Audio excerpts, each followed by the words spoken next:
Hello, welcome to part two of how to buy a franchise.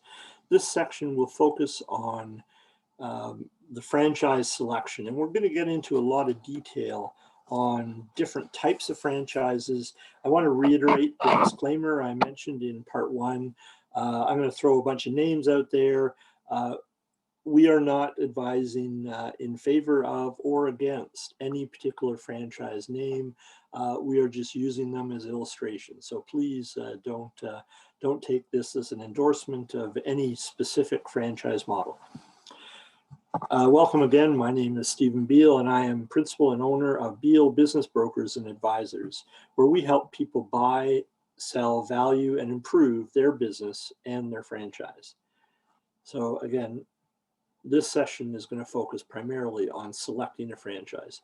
If you spent any time looking at different franchises or Googling franchises on the internet, you'll find out that there are lots and lots of choices.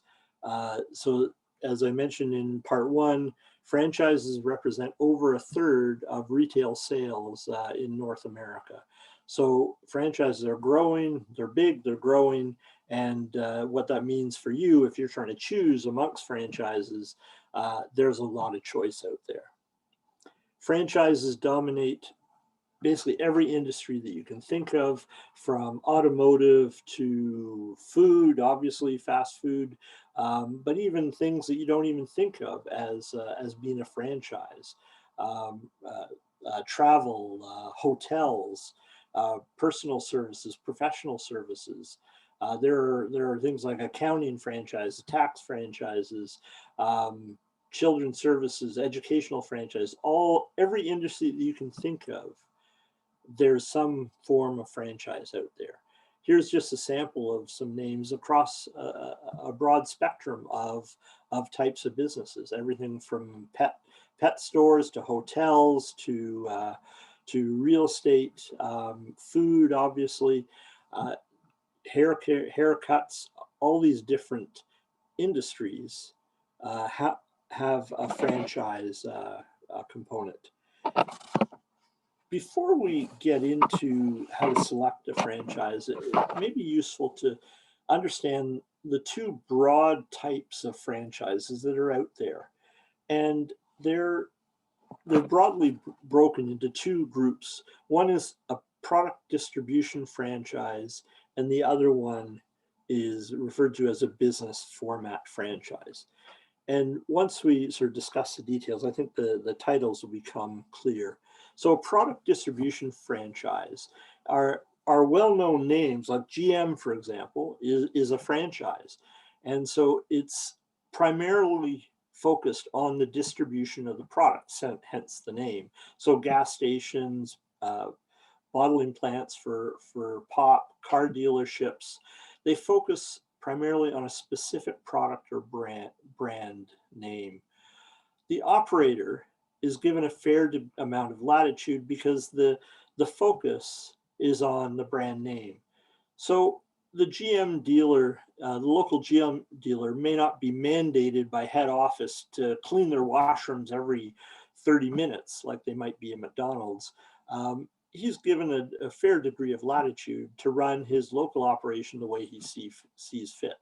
Now they'll give him standards and they'll give him feedback. Hey, these are the best practices in this type of market. Typically, they're grouped in sort of non-competitive sort of benchmarking groups, so they can see how they're doing against their peer in maybe a different city, and learn from each other. So they'll be given ways to improve their business, but the main focus from GM's point of view is on the product itself. The operator is given a fair degree of latitude. This is contrasted by the business format franchise. In these situations, there's much more operational control. So I mentioned the 30-minute or 1 hour requirement in McDonald's to have clean washrooms. They can shut you down if you don't clean your washrooms at a certain point in time or a certain schedule. And the reason is that, I mean, let's be honest, the food at McDonald's isn't the main attraction. People go to McDonald's because the McDonald's here is the same as the McDonald's in another city, and it's the same as the McDonald's in New York, or the McDonald's in Texas or California. So as people drive to McDonald's and go in, they know what to expect. So it's important for these types of franchises that that the product is consistent wherever you go. The product is basically less unique or important than the mode of delivery. And so that's why with these types of franchises, the operator, or you as the owner, will have less say, or less latitude to run it the way you want to run it. You'll be told how to run your franchise. So as you're looking to pick a franchise, it's important to understand what your skills, your strengths are, your weaknesses are, your skills, your abilities, and maybe the first step is just make sure that owning a business is for you. There's some good entrepreneurial quizzes. If you Google entrepreneurial quiz or something like that, you'll find an entrepreneurial quiz online, and it'll be a simple 20-question quiz. Should you be an entrepreneur? Take them with a grain of salt. Before I started my business, I took one, and I didn't do very well because my background is banking and finance, which puts you in little boxes. And so being an entrepreneur, you need to think outside boxes. So I didn't score very well on that course, or that quiz. But this is probably the first question you want to ask yourself. Do you really want to own your own business? Assuming you do, what's the criteria for the business you want or the franchise you want? Start doing some general research on businesses and franchises with the internet. There's a lot of information out there. Just be careful on what you click on, because next thing you know, you'll get hundreds of franchise related emails in your inbox. Start looking more at the selected franchises or the area. Maybe focus on 2 or 3 and do much more thorough due diligence, and then get into to negotiating and closing the deal. So in terms of your criteria for a business, think like a customer. Where do you buy? What franchises attract you? Do you like food? Do you like coffee? Do you like pets? Do you like automobiles? Whatever. I mean, as I mentioned in the beginning, franchises cover all aspects of our economy. So whatever you like, you can probably find a franchise that might be of interest. If you see one, go inside and talk, see if you can find the owner, and ask him what he or she thinks about getting into that type of business. Visit trade shows. There's a number of trade shows in every province and in the States on franchises. Obviously, look at the internet. Take a look at business and franchise magazines, especially the Canadian Franchise Association Directory of Franchises. This comes out, the actual directory comes out once a year. I think they have a monthly or bi-monthly magazine as well, but the directory has every Canadian franchise that's looking for new franchisees listed there, and they have a great way of sorting it by, first of all, by industry, and then it'll tell you at a glance the level of investment required, which provinces are looking to expand to, how many units are currently in operation. So it's a wealth of information on franchises that are available out there. Some other questions to ask yourself: what type of business are you looking to get into? Are you looking for a B2B or business to business type of franchise, or business to consumer? Obviously, most of the franchises you probably think about off the top of your head are business to consumer, because those are the ones you've been a customer at, and that's not a bad place to start. But again, broaden your horizon to all these other opportunities that you may have never thought of or heard of, but are available to people who are looking to buy a franchise. And of course, look at the industry. So food, automotive, there's all, again, every industry you can imagine, there's a franchise out there for you. So some of the other criteria, how much money do you have? Do you want to invest versus how much do they need?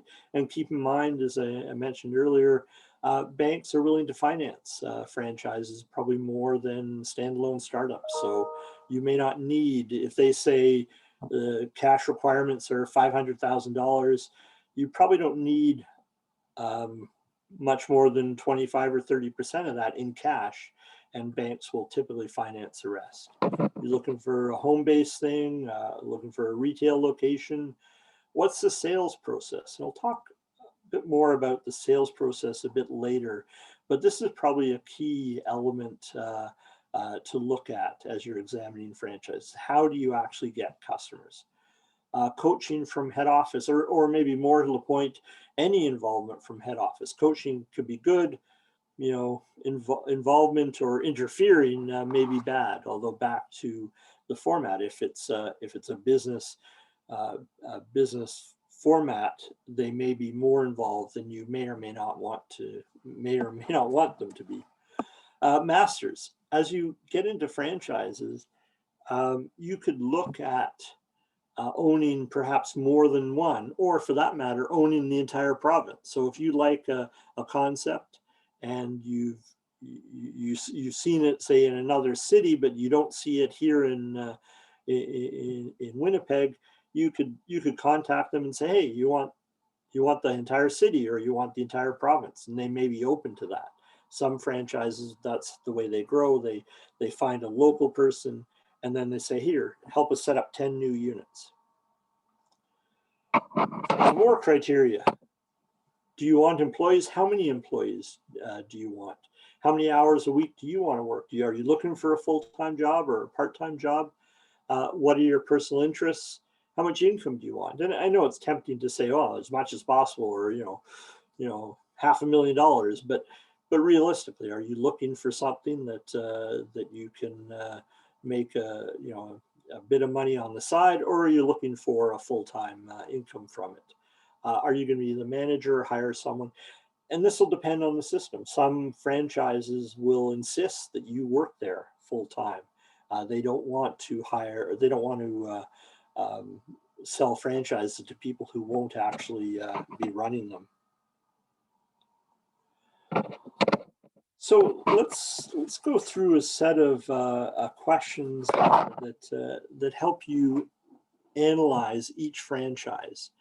So buy versus build. This is a basic question on any type of investment.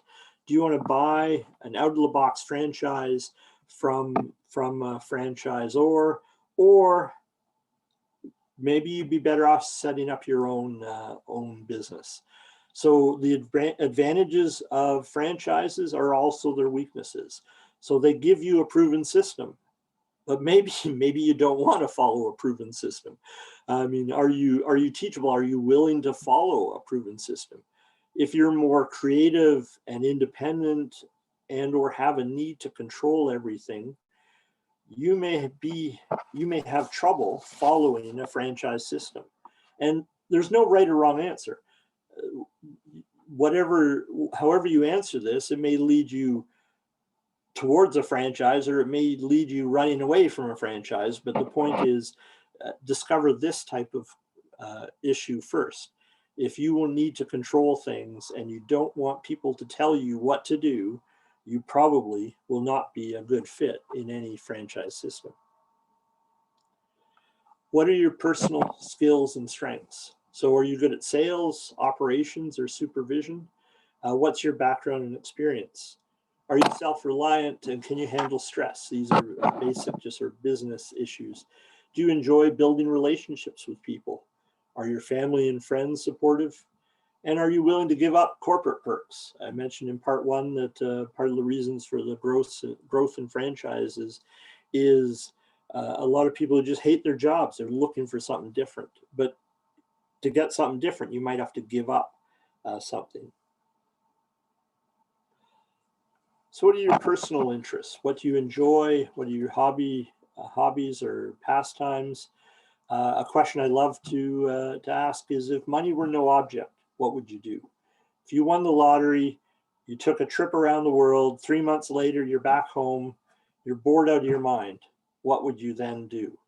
And as you think about those things, that may help guide you in terms of selecting an industry or a business that makes sense.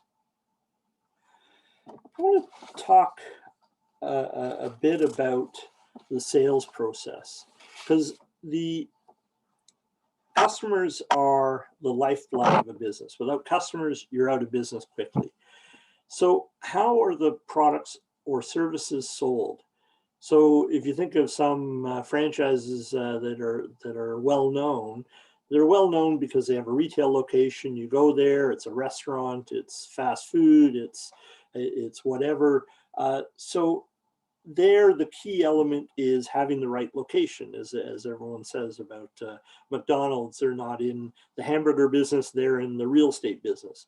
So the key element, if you're running a retail focused business, is getting the right location, and of course the franchisor will help you with that.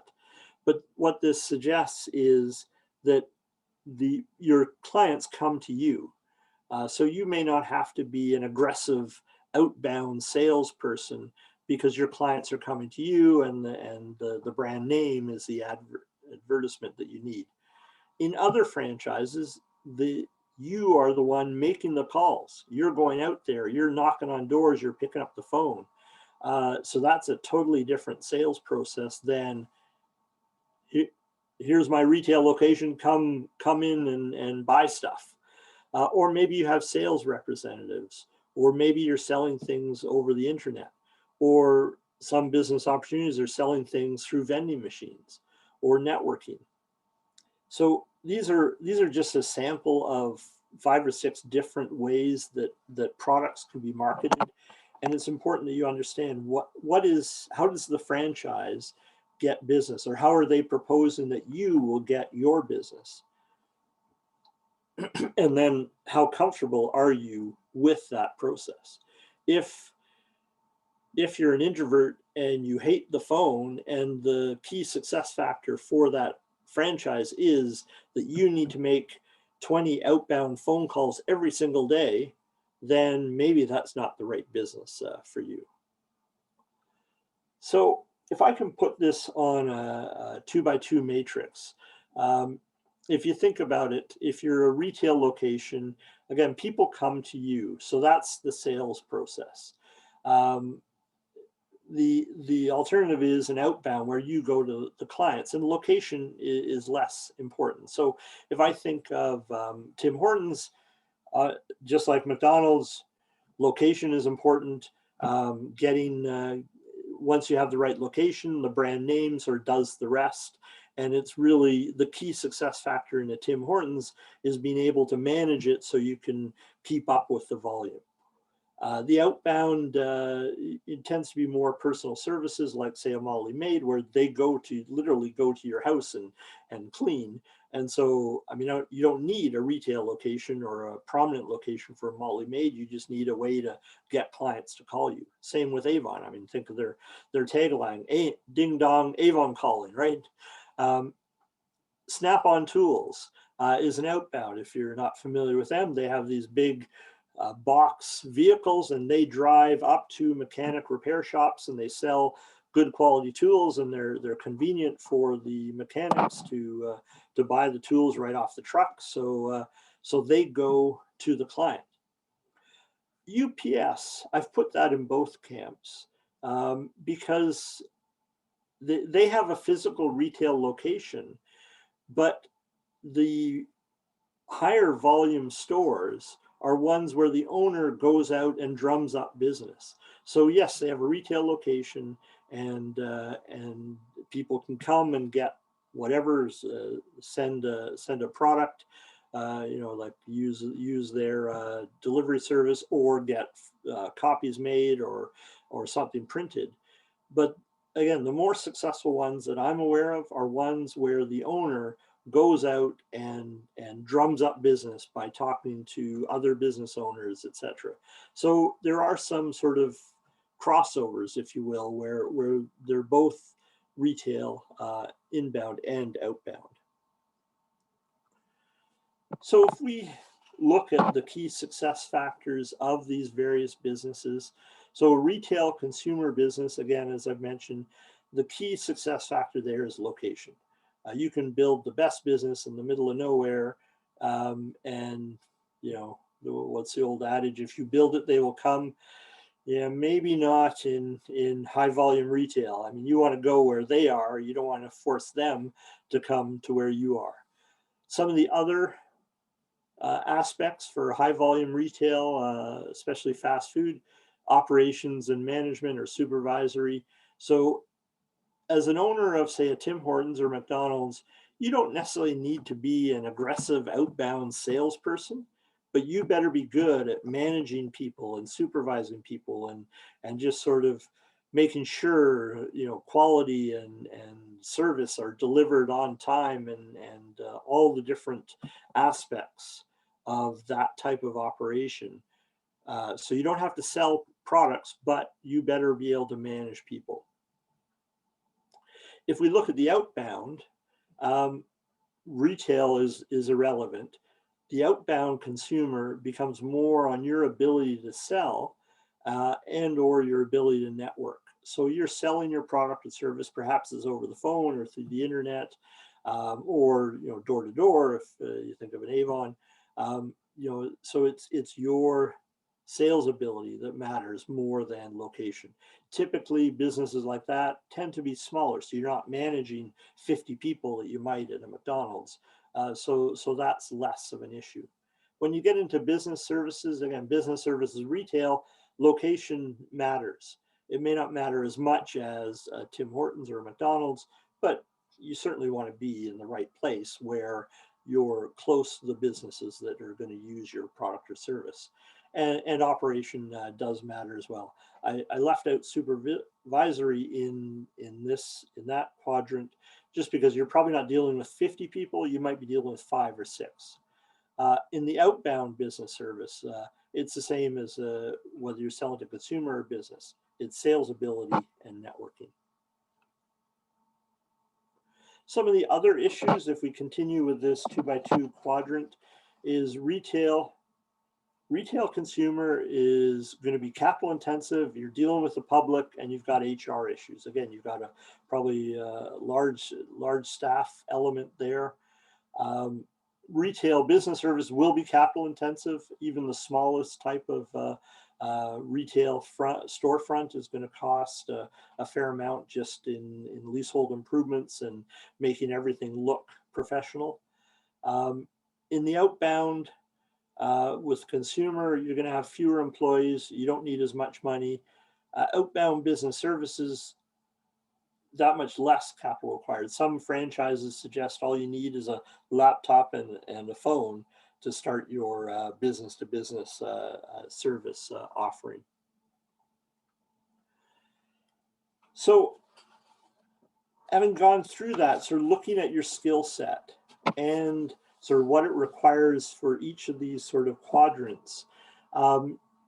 If you are sales oriented and you have lots of money, you could probably pick any of these types of opportunities. If you're sales oriented, but you don't have that much money, you're probably looking more at an outbound type of business where you're not looking at an expensive full-blown retail shop. You're looking at maybe working from a small office or maybe from a home office. So your capital investment is limited to some computers, some marketing materials, and some advertising. For those of you who are non-sales oriented and you have lots of money, then you're probably looking at, again, a retail type of situation where your money can be used to build the brand and build the marketing traffic. The bad news is if you're not very sales oriented and you don't have that much money to invest, there's frankly less choice in that quadrant. Most of the ones that are require less capital from you, require you to go out, pound the pavement, and do the hard work of the sales. So there are some in this sort of bottom right quadrant, but fewer than the other three quadrants. So I want to conclude this session with just a summary of what we do, a little mini advertisement, if you will. We help people buy businesses and buy franchises. We help people buy and sell businesses as well with our business brokerage and mergers and acquisition arm. We also do business valuations. If you're looking at buying or selling a business, we can help you determine what it's worth. Or if you need, for whatever other reason, for tax planning situations or even divorce situations, if you need to know what your business is worth. We also assist with family transitions and management transitions and business plans and strategic planning. So thank you for taking the time to listen to me. This has been part 2 of a 3-part series on how to buy a franchise. The part 3 series segment will focus primarily on the research. Once you've gone through what we discussed tonight and you've narrowed it down, we'll get into the research that you need to do and then the due diligence that you'll want to do before you sign on the dotted line. If you have any questions, please feel free to email me or go to our website for further information and other blogs.